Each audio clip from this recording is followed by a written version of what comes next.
تو بڑے غصے میں آئے۔ میں آپ کے سامنے اس حوالے سے خبر رکھ دیتا ہوں، اور اس کے بعد پھر آج یہ جج صاحبان جنہوں نے کل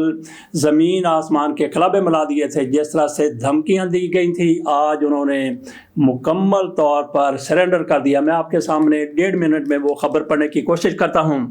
جس طرح سے کل یہ جج صاحبان اشتعال میں آئے، اسلام آباد ہائی کورٹ کے میاں گل حسن اورنگزیب نے انسداد دہشت گردی عدالت کے جج ابو الحسنات ذوالقرنین کی کارکردگی پر سوالات اٹھاتے ہوئے ریمارکس دیے کہ سائفر ٹرائل میں اس جج کے کارنامے دیکھے ہیں، بلکہ کارستانی لفظ انہوں نے استعمال کیا تھا، تو اخبارات کی طرف سے ڈرتے ہوئے کارستانی کو کارنامے لکھ دیا گیا۔ دنیا کی کسی عدالت میں اس طرح کی ناانصافی نہیں ہوئی جو انہوں نے کی۔ وزارت قانون ان کو سپورٹ کر رہی ہے، وہ کہہ رہی ہے کہ یہی کام کرو، اسی لیے تمہیں بٹھایا ہوا ہے۔ فاضل عدالت نے تحریک انصاف کے رہنما اعظم صفاتی کے جسمانی ریمانڈ کے خلاف درخواست پر انسداد دہشت گردی عدالت کے جج ابو الحسنات محمد ذوالقرنین سے وضاحت طلب کر لی، اور انہیں درخواست گزار وکیل علی بخاری ایڈوکیٹ کی جانب سے جمع کرائے گئے بیان حلفی پر کمنٹس جمع کرانے کی ہدایت جاری کر دی۔ خبر تو آگے بھی چل رہی ہے۔ بہرحال اس خبر کا مرکزی نقطہ یہی تھا، جج صاحبان کی طرف سے بڑی سختی کے ساتھ بات کی گئی، لیکن آج انہوں نے فیصلہ دیتے ہوئے اعظم صفاتی کی ضمانت منظور کر لی، اور اس کے ساتھ کہا گیا کہ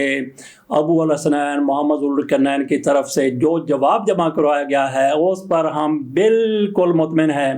گویا رات نہ جانے ان پر کیا گزری، بھاری گزری، ہلکی گزری، کیسی گزری،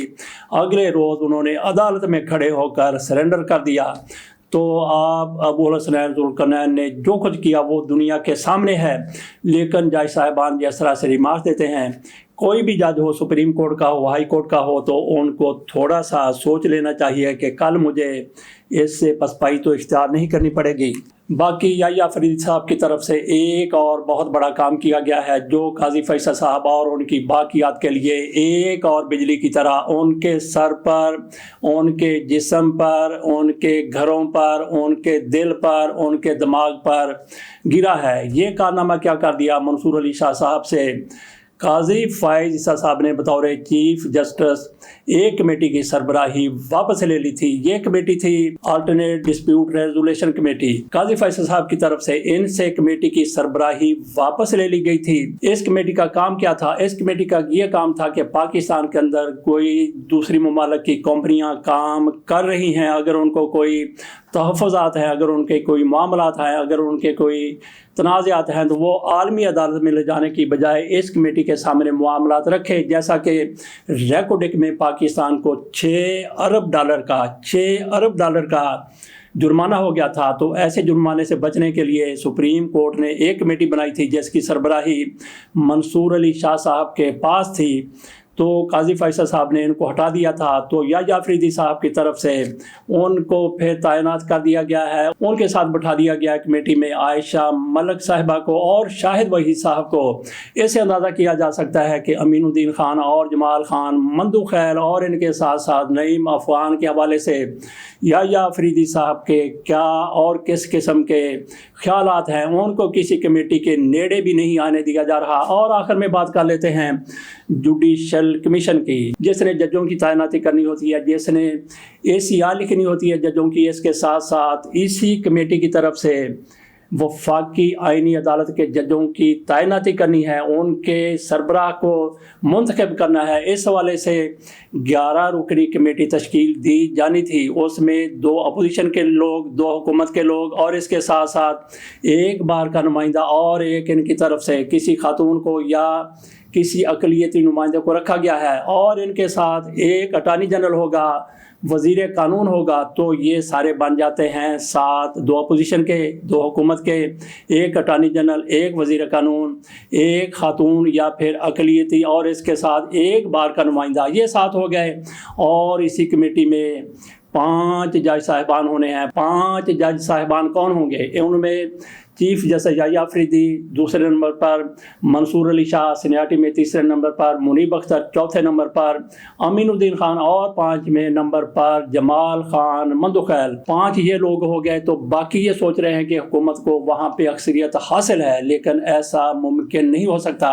کیونکہ 7 میں سے 2 تحریک انصاف کے نکل گئے۔ تحریک انصاف کے جو ممبر بنائے گئے ہیں ان میں سینیٹر شبلی فراز ہیں، اور قومی اسمبلی کے اپوزیشن لیڈر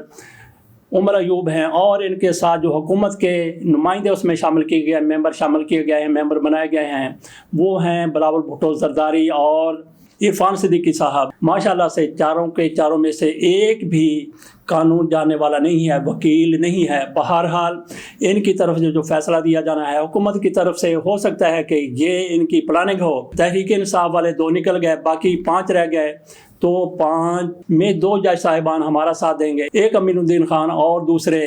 جمال خان مندوخیل، لیکن ایسا شاید ممکن نہ ہو سکے۔ ادھر جج صاحبان کی طرف سے بھی یہ سوچا جا رہا ہے کہ 5 تو ہم ہو گئے، یہ 2 جج صاحبان امین الدین خان اور جمال خان مندوخیل کسی دوسری طرف نہیں جائیں گے، کیونکہ یہ ججوں کا ساتھ دیں گے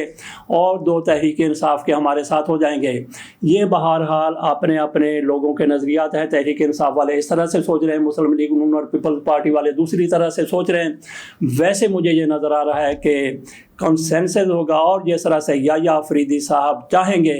اسی طرح سے معاملات آگے بڑھتے چلے جائیں گے، کیونکہ یہ حکومت اتنا زیادہ افورڈ نہیں کر سکتی کہ یحییٰ آفریدی کو آپ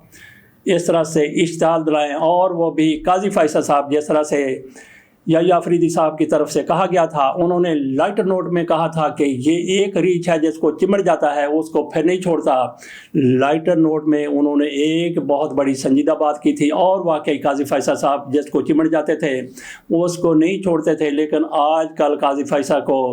جن کی طرح پی ٹی آئی والے یا دوسرے لوگ لندن میں چمٹ چکے ہیں، تو ان کو ہٹانے کے لیے حکومت کی طرف سے کیا کچھ کیا جا رہا، کہا جا رہا ہے، اور پھر شرجیل میمن کی پوچھل پر ان کی دم پر بھی پاؤں نہیں آ گیا، بلکہ اس کو بھی آگ لگ گئی ہے، وہ بھی عمران خان کے حوالے سے کیا کیا طرح طرح کی باتیں کر رہے ہیں، کردار کشی والی، ان کے خلاف جو کچھ بھی ان سے